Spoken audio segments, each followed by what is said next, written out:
go for a ZVZ. But yeah, I was talking with the players. They were like wondering, hey, what's going on? And I said like, there's a video going on. 0-2 is fighting Kerrigan. VortiX said Kerrigan wins. Power of Zerg. That's right. ViBE said, was it ViBE that said she was made much stronger after the patch? Yeah, something like that.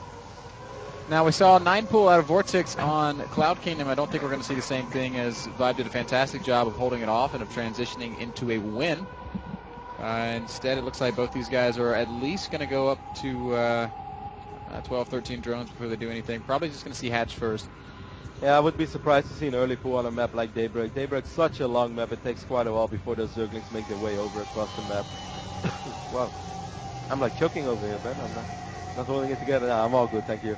ViBE is, of course, the North American Zerg for the people who just tuned in, and VortiX is our Spanish Zerg player in the left bottom side of this map. ViBE right bottom side. Both these guys been runner-ups of their Continental Championship. And funny enough, this is an all-Zerg group.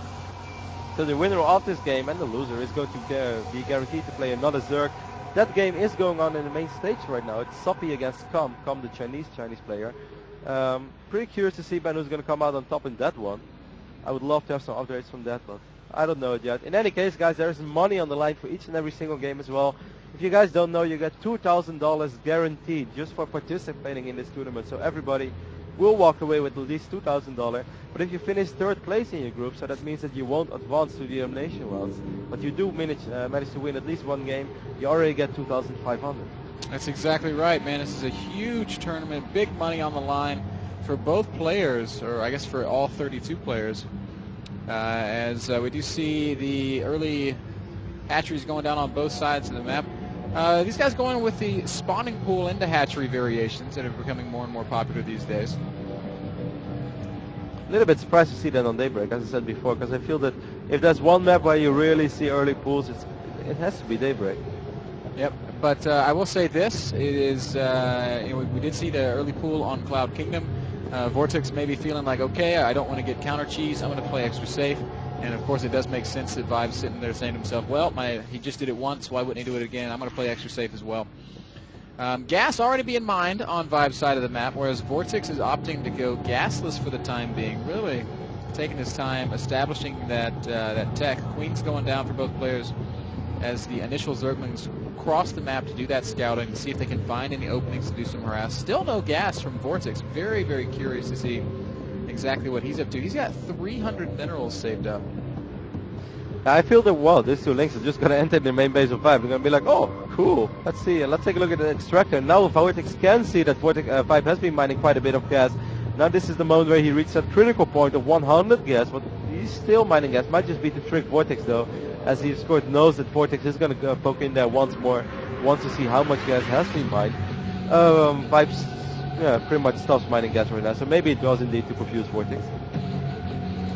Queen's just going to chase away these Zerglings as both players do continue establishing their early game infrastructures. Finally, VortiX is going to go gas. He's going double gas around 35 supply, which is very, very interesting to me. This is a play style that I like to use, where you delay your gas for a little while, then you overgas, and you get some early game upgrades to make your army a little bit more cost effective and a little more powerful around the time that you want to start pressuring your opponent's third base. So pretty eager to see if that is in fact what VortiX has planned. He drops the Roach Horn. He's still droning up pretty heavily. ViBE, on the other hand, is going to exploit this late gas. He's going to take a very, very fast third base. And he has seen he's seen a lot of VortiX's main. He floated that Overlord right through, saw at least the inside gas geyser. He might not know exactly the gas timings, but I think what he does know is that VortiX delayed his gas a lot, and I think that's why we're seeing this very, very early third expansion. When a Zerg player does not get early gas, does not have Zergling speed, doesn't really have any tech, it's very, very hard to pressure an early third base, and that's why we see ViBE putting that down. VortiX, with an Overlord in position, is going to respond to this by taking a third base of his own. But ViBE has a little bit more flexibility here because he has Zergling speed. He can try to pressure this. Yes, he can, but ViBE, Ben, normally I feel that Cloud Kingdom was a stereotype ZVZ that ViBE really loves. He has units out early on. But as long as he's answering on aggression of his opponent, I feel that's what ViBE loves the most, that he gets a small drone advantage, let his opponent be aggressive, then sort of stabilize and then counterattack with that drone advantage that you had, perhaps with a bigger army, with a better attack. I feel that's the type of ZVZ that ViBE loves and that ViBE excels at, just as reacting to the opponent's aggression. And if that's going to be the case once more, I am going to like ViBE's position quite a bit. He's up 14, 15 drones right now. Yeah, he's done a 17 fantastic even. job of catapulting himself ahead here. This is going to be hard though. He really needs because units. VortiX is all inning, Kevin. He's going to go roach speedling aggression. He's got 11 roaches approaching the third base of ViBE, and ViBE just has no... ViBE has no units, man. This is a very, very dangerous attack. ViBE perhaps getting overconfident here against his gasless opponent. Now he's going to have to be punished for it because there is nothing out to fight these roaches. 11 roaches are in production for ViBE. But I don't know if it's going to matter as he's already taken heavy drone losses. That third hatchery is definitely dead. 32 links are on the map for VortiX as well. I don't really think that ViBE is going to have the time to stabilize. VortiX doing the right thing. He's going to go right in. It's going to pick off as many roaches as he possibly can. All the links are streaming in as well. And I don't think that ViBE can hold it. No, it looks like ViBE's in huge, huge trouble. Really losing everything as it's popping out of the eggs. And VortiX, we can see, is going to convincingly take game number 2. GG getting called there. Evens up the series 1-1 and means that we will move on to our third and final map, which is Entombed Valley. Crazy game there, man. Standard. Not a lot happened until VortiX decided to make all those units.